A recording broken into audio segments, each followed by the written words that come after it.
Hello guys, how are you? You are welcome in science class. Last video में हमने lesson number 7 start किया था, control and coordination, जिसमें हमने neuron का स्ट्रक्चर कंप्लीट किया था. इसके बाद अब हम पढ़ रहे हैं nervous system of man. Man के नर्वस सिस्टम को 3 पार्ट्स में डिवाइड किया है: central nervous system, peripheral nervous system and autonomous nervous system.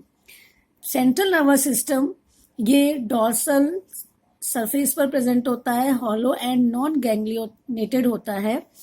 ये थ्रेड लाइक नर्व से बना हुआ होता है.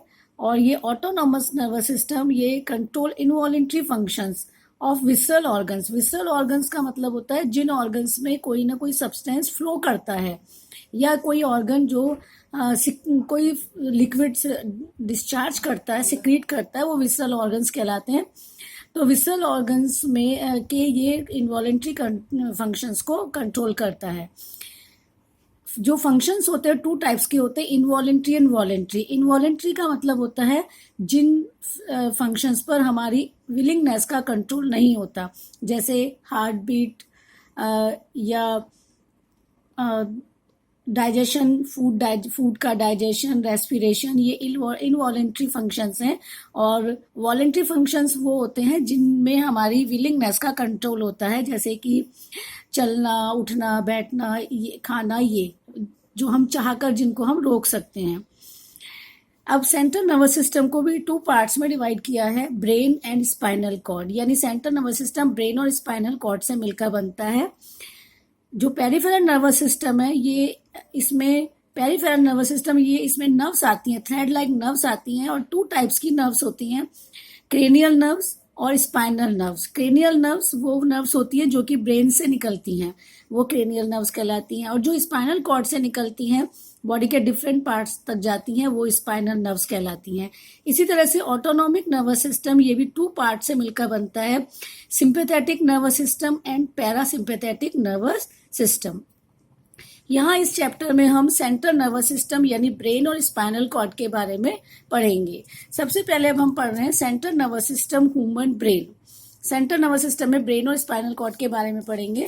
पहले हम ब्रेन का स्ट्रक्चर पढ़ रहे हैं कि ब्रेन की पोजीशन कहाँ होती है बॉडी में और शेप कैसी होती है. Human brain is soft, whitish, large and slightly flattened structure. Soft structure है, whitish, large and slightly flattened structure है ये. और ये प्रेजेंट होता है हमारी स्कल की ब्रेन बॉक्स में. स्कल में जो क्रेनियम होता है, क्रेनियम की जो क्रेनियल कैविटी होता है उसमें ये स्कल ये जो ब्रेन है वो प्रोटेक्ट रहता है. Brain is the centre of thinking. सबसे बड़ा सेंटर थिंकिंग, सोचने समझने का जो सेंटर है ब्रेन ही है. Brain is also the main coordinating centre of the body. Body के डिफरेंट ऑर्गन्स में कोऑर्डिनेशन बनाने का वर्क भी ब्रेन ही करता है. अब हम different parts of brain integrated different inputs and send different outputs. यानी ब्रेन का जो डिफरेंट पार्ट्स हैं वो उसमें डिफरेंट पार्ट्स में डिफरेंट इनपुट होते हैं एंड डिफरेंट आउटपुट्स होते हैं. यानी कि हर पार्ट एक अलग फंक्शन प्रेजेंट करता है. अब आता है मेनिंजेस. मेनिंजेस का मतलब होता है ब्रेन के ऊपर जो मेम्ब्रेन्स होती हैं वो मेनिंजेस कहलाती हैं. और ब्रेन 3 मेम्ब्रेन से या मेनिंजेस से कवर्ड रहता है और इनके नाम है पाइया मैटर, ड्यूरा मैटर और अरेक्नॉइड. ड्यूरा मैटर सबसे बाहर की मेम्ब्रेन होती है, fibrous like structure, thick outer and fibrous like structure dura mater. और इनर जो मेम्ब्रेन होती है ये थिन और वेस्कुलर होती है, इसे पाइया मैटर कहते हैं. और दोनों मेम्ब्रेन के बीच में एक और मेम्ब्रेन होती है, ये कहलाती है अरेक्नॉइड मेम्ब्रेन. दोनों जो the spaces between these meningeal membranes are filled with lymph like cerebrospinal fluid. यानी इन मेनिंजियल मेम्ब्रेन के बीच में एक फ्लूइड फिल्ड रहता है जिसे कहते हैं cerebrospinal fluid. The meningeal membrane protect the brain from mechanical injuries. यानी ये जो मेम्ब्रेन्स है, मेनिंजियल मेम्ब्रेन्स यानी ड्यूरा मैटर, पाइया मैटर और अरेक्नॉइड, ये मेम्ब्रेन्स ब्रेन को मैकेनिकल इंजरीज से बचाती हैं. प्रोटेक्ट करती हैं, जबकि जो सेरिब्रोस्पाइनल फ्लूइड है ये protect the brain from mechanical shock. यानी ब्रेन को ये जो सेरिब्रोस्पाइनल फ्लूइड है ये जो मैकेनिकल शॉक है, आउटर शॉक है, उसको ब्रेन से प्रोटेक्ट करने का वर्क करती है। तो ये मेनिंजाइटिस के फंक्शंस थे। अब आता है ब्रेन का स्ट्रक्चर। ब्रेन को के स्ट्रक्चर को 3 पार्ट्स में डिवाइड किया गया है, fore brain, mid brain and hind brain. अब एक एक करके हम इनके बारे में पढ़ेंगे, इनका स्ट्रक्चर। सबसे पहले आता है फोर ब्रेन। फोर ब्रेन, ये आगे वाला जो पूरा पोर्शन है ये फोर ब्रेन कहलाता है। It forms anterior 2/3 of brain, यानी ब्रेन का एंटीरियर 2/3 पार्ट ये फोर ब्रेन का ही बना हुआ होता है।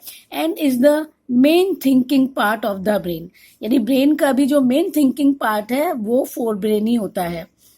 इट इज फॉर्म्ड ऑफ, अब ये फोर ब्रेन भी 3 पार्ट से मिलकर बनता है, olfactory lobes, cerebrum and diencephalon. 3 part है फोर ब्रेन के। सबसे पहले है olfactory lobe. These are one pair, olfactory lobes one pair होते हैं, small sized होते हैं, club shaped होते हैं। Each olfactory lobe is differentiated into anterior swollen olfactory bulb and posterior narrow olfactory stalk। यानी कि हर olfactory lobe one pair होते हैं और हर olfactory lobe भी 2 पार्ट से मिलकर बनता है। एंटीरियर सोलन पार्ट कहलाता है olfactory bulb और पोस्टीरियर नैरो पार्ट कहलाता है olfactory stalk। These control the sense of smells, यानी ये जो olfactory lobes हैं ये स्मेल के सेंसेशन को कंट्रोल करने का वर्क करते हैं। अब आता है फोर ब्रेन का सेकंड पार्ट आता है cerebrum. Cerebrum, it is the largest part of the brain. Brain का भी सबसे लार्जेस्ट पार्ट ये सेरिब्रम है। Form about 80% of the weight of brain, यानी ब्रेन का जो जितना वेट है उसका 80% वेट सेरिब्रम का ही होता है। It is differentiated into one pair of cerebral hemisphere. इसमें भी अगर हम देखें तो वन पेयर सेरिब्रल हेमिस्फीयर होते हैं बाय ए सेरिब्रल फिशर, यानी कि इन दोनों के बीच में जो वन पेयर सेरिब्रल हेमिस्फीयर होता है इनमें सेरिब्रल फिशर होता है, यानी एक खांच होती है जिसके कारण कि ये दोनों पेयर अलग होते हैं। The roof of each cerebral hemisphere is highly folded to form ridges and grooves called, ridges को तो कहते हैं गायरी एंड ग्रूव को कहते हैं सल्साई। यानी ये जो सेरिब्रल हेमिस्फीयर की जो रूफ है इसमें हाईली फोल्ड होते हैं जो रिज और ग्रूव्स कहलाते हैं। Each cerebral hemisphere is differentiated into 4 lobes। अब वन पेयर हेमिस्फीयर है और हर लोब है वो भी 4 लोब से मिलकर बनता है बाय 3 डीप फिशर्स, यानी 3 डीप फिशर्स के कारण वो हर लोब 4 लोब्स में डिवाइड हो जाता है। Each of which is concern with specific functions, हर लोब एक स्पेसिफिक फंक्शन में हेल्प करता है। Each has specific sensory areas, यानी उनमें स्पेसिफिक सेंसरी एरियाज होते हैं एंड मोटर एरियाज होते हैं। एज लिस्ट, ये इस टेबल में दिखाया गया, इसकी हमें जरूरत नहीं है, ये हमारे सिलेबस में नहीं है। अब आता है सेरिब्रम का function. Cerebrum controls the voluntary activities. Voluntary activities मैंने अभी बताया था, वो एक्टिविटीज जो कि हमारी विलिंगनेस पर जिन पर हमारी विलिंगनेस का कंट्रोल होता है, तो वो वॉलेंट्री एक्टिविटीज को कंट्रोल करता है बॉडी की। And is also the seat of memory, यानी ये यहाँ पर एक साइट होता है मेमोरी का, विल का, इच्छा का, इंटेलिजेंस का एंड लर्निंग का। तो ये सभी जो फंक्शन है वो सेरिब्रम कंट्रोल करता है। नेक्स्ट थर्ड पार्ट आता है डायनसेफेलॉन, और डायनसेफेलॉन भी कंप्लीटली कवर्ड बाय सेरिब्रम। ये सेरिब्रम से पूरी तरह से ढका हुआ होता है और ये इसके भी 2 पार्ट्स होते हैं डायनसेफेलॉन के, thalamus and hypothalamus. Thalamus, these are a pair of mass of neurons, यानी वन पेयर न्यूरॉन के मास से बना हुआ होता है। And conduct the nerve impulse of pain, touch, temperature, यानी ये इनको कंट्रोल करने का वर्क करता है। पेन, टच एंड टेम्परेचर के जो इम्पल्सेस हैं इनको कंडक्ट करता है। एक्सेट्रा टू यानी ये सेरिब्रम तक पहुंचाने का वर्क करता है. So these are as relay centres, इसलिए इसको हम थैलेमस को कहते हैं रिले सेंटर, क्योंकि ये कंडक्शन का वर्क करता है. इसी के साथ आता है हाइपोथैलेमस, के नीचे ही हाइपोथैलेमस होता है. ये भी one pair mass of neuron से बना हुआ होता है, प्रेजेंट बिलो द थैलेमस.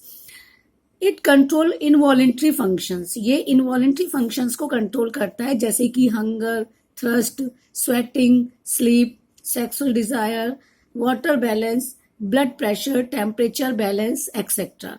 तो ये था फोर ब्रेन के बारे में, फोर ब्रेन का स्ट्रक्चर. और ये हाइपोथैलेमस इसके यहाँ पर at the floor of diencephalon, diencephalon के फ्लोर नीचे there is lie a pea sheet shaped pituitary body. Diencephalon के फ्लोर पर ये मटर के दाने जैसी शेप की एक पिट्यूटरी बॉडी यानी पिट्यूटरी ग्लैंड प्रेजेंट होती है.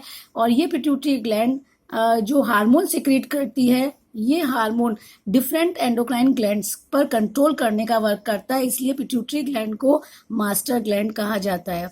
सो डायनसिफ्लोन एक्ट्स एज रिले सेंटर. तो इस तरह से डायनसिफ्लोन रिले सेंटर का वर्क करता है, coordinate involuntary functions of body and forms pituitary gland.